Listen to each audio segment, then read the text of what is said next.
Journal espagnol, l'Algérie dépasse le Maroc dans le projet de gazoduc transsaharien. Des rapports espagnols ont révélé que le gazoduc reliant le Nigeria à l'Algérie commencera à fonctionner dans peu de temps. Le journal espagnol de Objective a affirmé que le projet de gazoduc reliant l'Algérie et le Nigeria gagne en crédibilité par rapport au projet marocain, qui traverse 10 pays africains et débute ses travaux en 2046.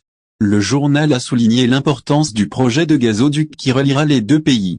La source a fait pencher la balance en faveur de l'Algérie au détriment du Maroc dans le sérieux du projet, selon le journal, soulignant que ces données vont perturber les plans du Maroc, qui devrait démarrer les travaux sur son projet en 2046. Et cela a été rapporté dans le journal espagnol. Le Nigeria a passé des années à étudier deux projets qu'il a sur la table pour profiter de ses réserves de gaz, le lancement d'un gazoduc qui atteint l'Algérie après avoir traversé le Niger ou la construction d'un gazoduc sous-marin qui traverse plus d'une douzaine de pays jusqu'à ce qu'il atteigne le Maroc. Le journal espagnol a souligné le rôle joué par l'Italie pour prouver sa présence en tant que partenaire énergétique privilégié de l'Algérie et des pays africains. Le journal a publié ce qui suit. Les Italiens ont profité de la détérioration des relations diplomatiques entre l'Espagne et l'Algérie pour prouver leur présence en tant que partenaire énergétique préféré du pays africain. Elle a ajouté, il y a une semaine, le Premier ministre italien, Giorgia Meloni, a souri amicalement au président algérien Abdelmadjid Tebboune après avoir signé la construction d'un deuxième gazoduc souterrain qui unira les deux pays. Le journal rapporte que le 25 janvier, la société italienne Sasol a présenté le projet Ibla avec la société énergétique algérienne Sonatrach, un plan qui vise à construire une usine innovante de grande capacité pour la production d'hydrogène et de gaz de synthèse à faible émission de carbone qui est également capable de capter et de réutiliser le dioxyde de carbone.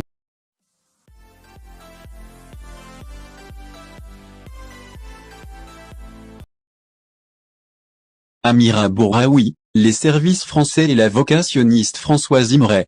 La fugitive Amira Bouraoui avait bel et bien été exfiltrée vers la France par l'ambassadeur de France en Tunisie André Parent et accueillie à l'aéroport de Lyon par un colonel des services français, apprend-on.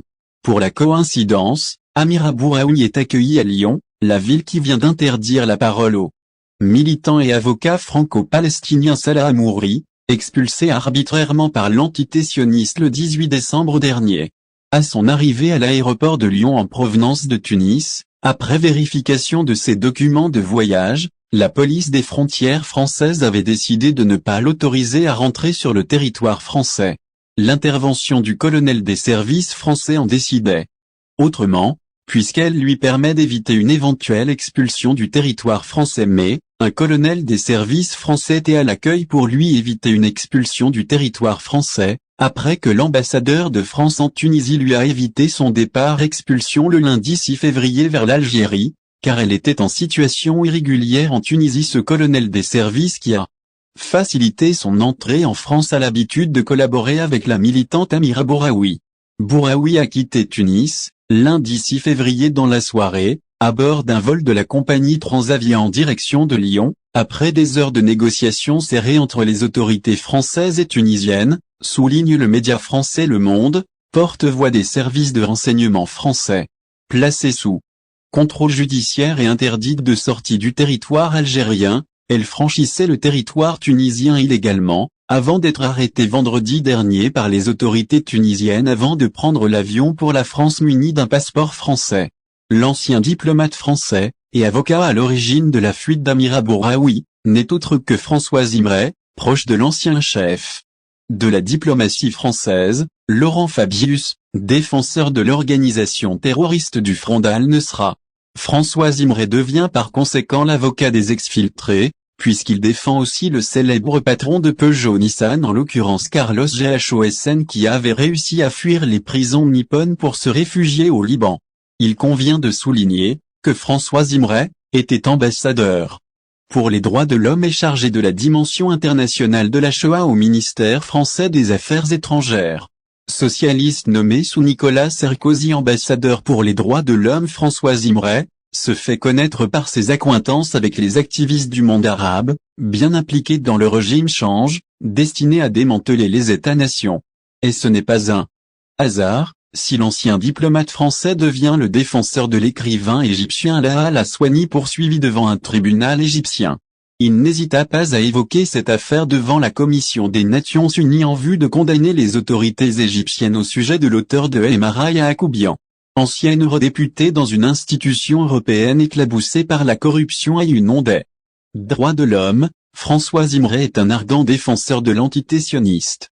En 2003, il fait partie des fondateurs du cercle Léon Blum constitué pour lutter contre la recrudescence de l'antisémitisme en France. Que représente Bouraoui? La mobilisation générale de l'establishment français et la panique qui avait gagné certains cercles au sujet d'une éventuelle expulsion d'Amira Bouraoui vers l'Algérie, laisse à penser que les services français craignaient que leur larbin s'effondre et dévoile au grand jour les complots menés par les cercles néocoloniaux et sionistes pour déstabiliser l'Algérie. Avoir François Imre comme avocat des exfiltrés, en est une réponse appropriée au sujet du rôle de Bouraoui dans cet échiquier néo. L'ingérence de la France est inacceptable, première réponse de l'Algérie au cas d'Amira Bouraoui. Le journal gouvernemental El Moudjahid a publié un éditorial sous le titre Algérie, la France est un autre acte hostile de la France, dans lequel il souligne l'intervention de la France pour protéger la militante politique Amira Bouraoui. Et le journal public a estimé que l'intervention de la France officielle pour empêcher les autorités tunisiennes d'expulser un ressortissant algérien vers l'Algérie n'est pas amicale.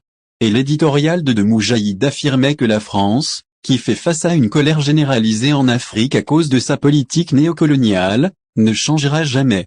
Selon le journal, la France a agi de manière hostile envers l'Algérie et la France est à sous-estimer le droit tunisien à travers ses représentations diplomatiques en Tunisie.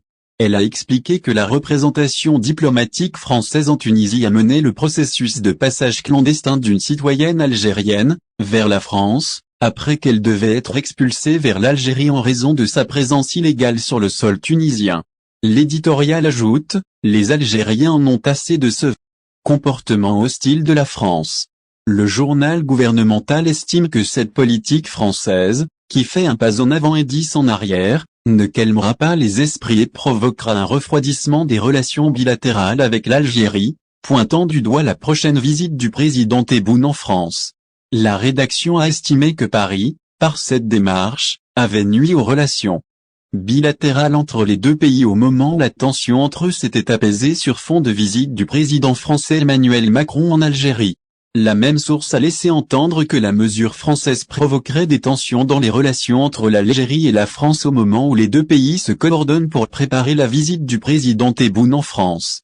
L'agence de presse officielle, le journal El Moudjahid, a publié un éditorial indiquant le mécontentement de l'Algérie face à l'intervention de la France pour protéger la militante politique Amira Bouraoui.